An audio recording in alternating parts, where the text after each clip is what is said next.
জিনিস খেয়াল করে দেখছস? কি জিনিস? ইদানিং কিছু কিছু মানুষ মর্নিং ওয়াক করতে করতে এত দূরে চলে যায় যে রিকশায় করে বাসায় ফেরে।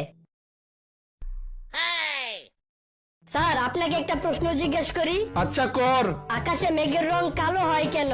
সারাদিন রোদের ভিতর ঘোরাঘুরি করলে তো কালা হইবই। বাবা, পাশের বাসার ইমনের একটা সাইকেল আছে, আমারও একটা সাইকেল লাগবে। পাশের বাসার ইমন যদি নদীতে গিয়ে লাফ দিয়ে মারা যায় তাহলে কি তুইও নদীতে গিয়ে লাফ দিয়ে মারা যাবি? না, ইমন যদি নদীতে গিয়ে লাফ দিয়ে মারা যায় তাহলে আমি ওর সাইকেলটা নিয়ে আসবো।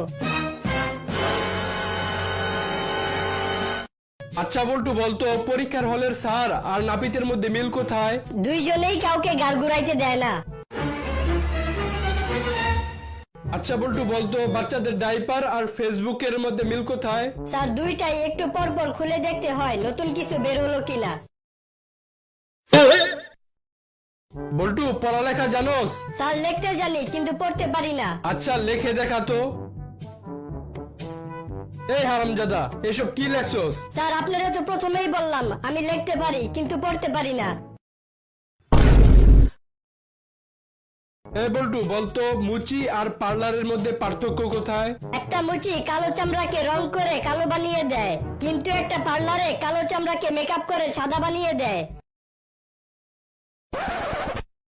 বল্টু, পরীক্ষার খাতার প্রথম দিক দিয়ে তোর হাতের লেখা সুন্দর থাকে কিন্তু শেষের দিক দিয়ে তো জঘন্য হয়ে যায় কেন?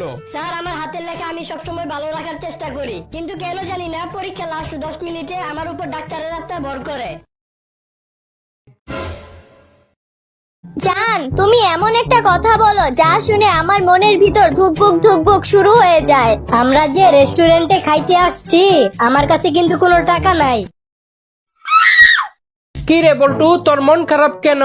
আর বলিস না, আমার বউ আমার জন্য রান্না বান্না করতো না, উল্টা ওর জন্য আমি রান্না করতাম।